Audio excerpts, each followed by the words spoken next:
আসসালামু আলাইকুম ভিউয়ার্স। আজকের দিনটা আমি খুবই বিজি ছিলাম, কাজের উপর কাজ ছিল। তারপরেও কিন্তু আমার দিনটা অনেক বেশি ভালো গেছে, কারণ দিন শেষে আমি আমার বান্ধবীর সাথে দেখা করেছিলাম।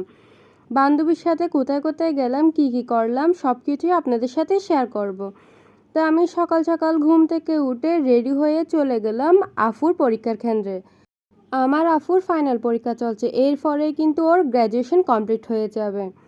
আপনাদেরকে আগের ভিডিওতেই বলেছিলাম আমার আফুর ছোট একটা বেবি আছে, আর বেবিটাকে তো কাউকে না কাউকে সামলাতে হবে, তাই হচ্ছে আমি বেবিটাকে সামলাই। আর ওকে সামলাতে সামলাতে কিন্তু পুরো দিনটা আমার অনেক ভালোই কাটে। আমি কেন্দ্রে পৌঁছে দেখলাম আমার আফু আর আমার ভাগ্নি আগে থেকে আমার জন্য অপেক্ষা করছে। ওদেরকে দেখে আমার অনেক ভালো লাগছিল, কারণ আমার ভাগ্নি যখনই আমাকে দেখে তখনই ওরা আম্মু থেকে আমার কাছে চলে আসে। মানে পিচ্চিটা তার খালামণিকে খুব ভালোভাবেই চিনে।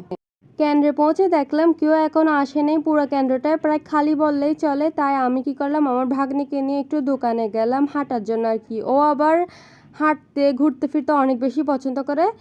ওকে যখন বাইরে নিয়ে গেছি, দোকানে দেখছিলাম ললিপপটা হাতে নিয়ে নিল, তাই কি আর করার, ললিপপটা আমি কিনেই দিলাম। কিন্তু ও তো এগুলো খেতে পারে না, শেষমেশ আমার থেকে খেতে হবে, শুধু ও নিচে বলে আমি ওকে দিয়ে দিলাম আর কি। দেখেন ললিপপটাকে চিপে চিপে কী অবস্থা করতেছে, কিছুক্ষণ মুখে দেয়, কিছুক্ষণ হচ্ছে এটাকে মাটিতে ফেলে, ওর কোনো কাজ নেই আর কি। তো ওইভাবে গেল আমার পুরো দিনটা ওকে সামলাতে সামলাতেই চলে গেল। ওর পরীক্ষা শেষ হওয়ার পর ও হচ্ছে চলে গেল ওর মায়ের সাথে, আর আমার সাথে আমার বান্ধবীর দেখা করার কথা ছিল বালিয়ারঘাটে। তাই একটা রিক্সা নিয়ে নিলাম।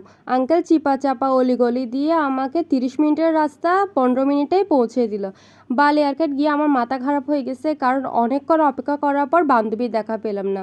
ভাবছিলাম বান্ধবীকে দেখলে ধরে 2-3টা মাইট দিব, কিন্তু বান্ধবীকে যখনই দেখলাম আমার মনটা গলে গেল, আর মারতে পারলাম না আর কি। তো বান্ধবী আর আমি মিলে ভাবলাম মিস্টার DIY এ গিয়ে ঘুরে আসি, যেহেতু আজকাল ওইটা অনেক ট্রেন্ডিংয়ে চলছে আর কি। কিন্তু মিস্টার DIY এ গিয়ে দেখলাম এত পরিমাণ ভিড় আর এতগুলো মানুষ, আমার তো ভিডিও করতেই লজ্জা লাগছিল, তবে কয়েকটা ক্লিপ নিয়ে নিছিলাম আর কি। বেশি ভিডিও করে নেই, কারণ মানুষের সামনে আমার ভিডিও করতে অনেক লজ্জা লাগে। আমি যখন একলা থাকি তখনই আমার ভিডিও করতে বেশি ভালো লাগে আর কি। কিন্তু এই জিনিসগুলো এত কিউট ছিল, ভিডিও না করে পারলামই না। আর এই ফুলের র্যাকটা আমার এত বেশি ভালো লেগেছে, মন চেয়েছে সবগুলো তুলে নিয়ে চলে আসি। যাই হোক, কিছুই কিনতে পারলাম না, কারণ বিলিং সেকশনটা এত লম্বা লাইন ছিল যে যদি আমি কিছু কিনি তাহলে বিল দিতে গিয়ে আমার পুরো রাত হয়ে যাবে আর কি। তারপর বান্ধবীর সাথে চলে যাচ্ছিলাম একটা জায়গায়, কোথায় যাচ্ছি সেটা থাকবে নেক্সট ভিডিওতে।